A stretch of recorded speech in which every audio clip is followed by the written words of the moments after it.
Cette assemblée générale, on a trois objectifs principalement.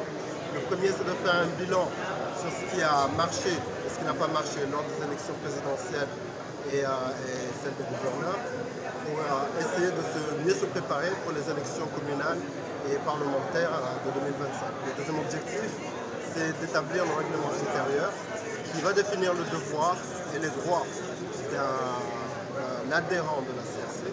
Et en quelque sorte, ça définira ce qu'on attend d'un adhérent de la CRC, mais aussi en cas de faille, en quoi et comment un adhérent peut être sanctionné.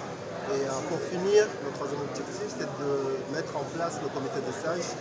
Et le comité des sages aura comme objectif, bien évidemment, d'établir la vision du parti et de s'assurer que le parti reste actif et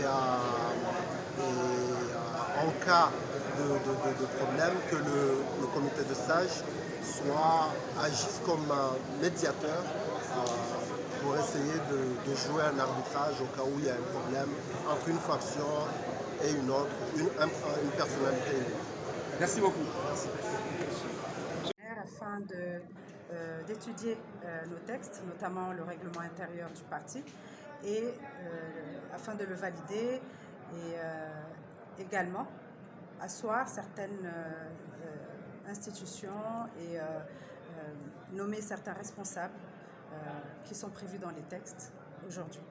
C'est-à-dire que, bien évidemment, quels sont les résultats qui sont attendus?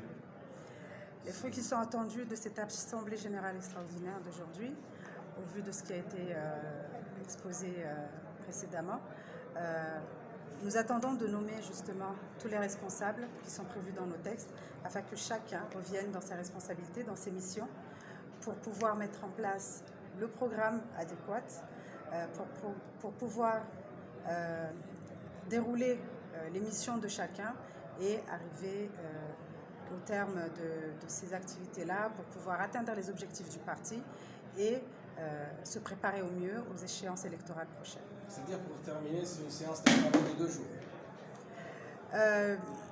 Nous allons essayer de faire ça au mieux. Une journée ou 2 jours, c'est selon le rythme de travail qui sera suivi, mais nous allons essayer de travailler au mieux en toute efficacité. Merci. Nous nous sommes réunis aujourd'hui ici en Assemblée générale pour parler de 3 choses, ou bien exposer 3 points. Le premier point concerne le bilan général, des bilans qu'on a fait à travers nos coordinations villes et villages, parce qu'après le 14 janvier, on a été élus massivement et directement dès le premier tour, mais on a voulu savoir quels sont les points forts et les points faibles et les recommandations vis-à-vis dans nos zones. Parce qu'il y a dans des endroits où on attendait être élu mieux, malheureusement ça n'a pas été le cas. Et dans les endroits où on a été vraiment élu massivement par rapport à nos espérances, on voulait avoir les points forts et les points faibles. Donc au cours de nos échanges dans les villes, les villages et quartiers, voilà, on nous a dit pourquoi on avait réussi, par exemple la mobilisation, travailler en commun, respect de la hiérarchie, tout ça a été évoqué, mais surtout il y avait des points faibles, notamment manque de communication entre certains points. Ça ne vaut pas la peine que je les cite ici, mais c'était vraiment l'objectif d'être ici aujourd'hui, parler de ça, expliquer ça aux militants en Assemblée générale.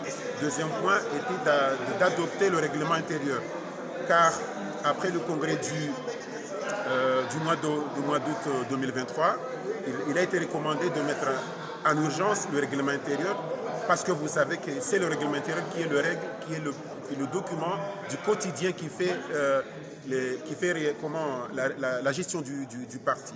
Et ça a été adopté à l'unanimité.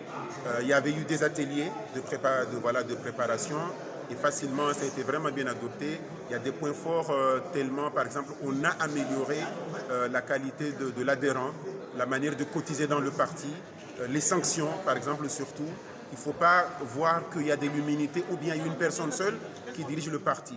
On a parlé surtout de la collégialité, de la démocratie interne et surtout, la question de la voie hiérarchique.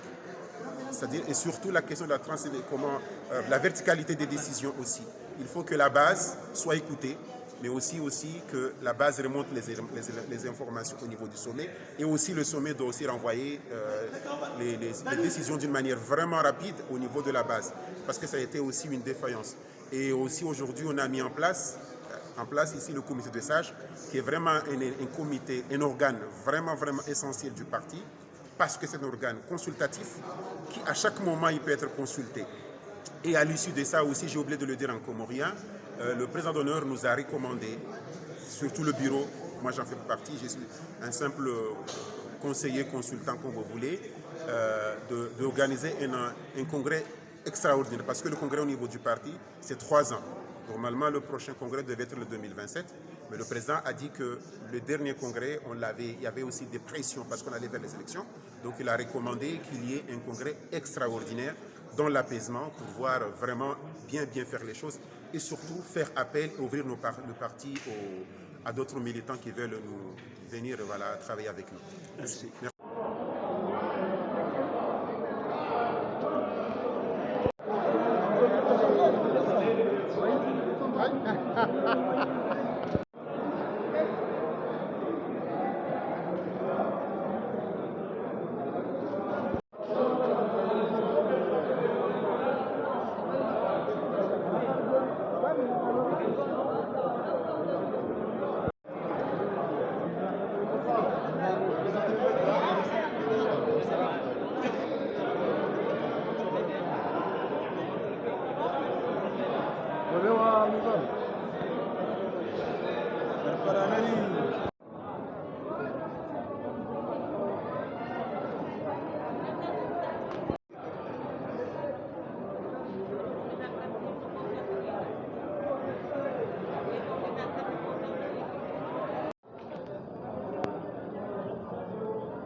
Leo